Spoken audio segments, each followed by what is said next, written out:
Proof of slaying Don Atiq's Hawala link now established. This is the news we're getting at this hour. WhatsApp images of Hawala transaction accessed by India Today.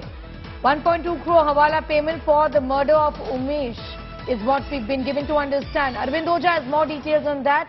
Shaista का क्या involvement था, extortion money का इस्तेमाल किया गया था? अरविंद, क्या details हैं आपके पास?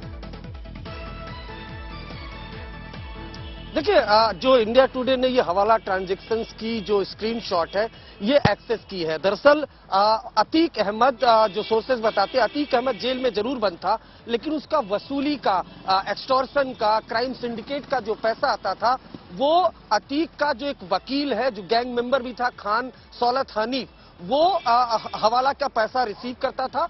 उसके बाद एक मेड सर्वेंट था राकेश, उसके जरिए जो हवाला का पैसा था वो शाइस्ता के पास पहुंचता था और शाइस्ता ही सारे पैसे लोगों के बीच डिस्ट्रीब्यूट करती थी और सारा जो भी कुछ पैसे का लेन देन था वो शाइस्ता ही पिछले 2 से 3 सालों से कर रही थी। इंपॉर्टेंट यहाँ ये है कि ये जो स्क्रीनशॉट, ये जो हवाला ट्रांजैक्शन का स्क्रीनशॉट इंडिया टुडे ने एक्सेस किया है, ये 13 जनवरी 2023 का है, यानी उमेश पाल हत्याकांड से कुछ दिनों पहले का।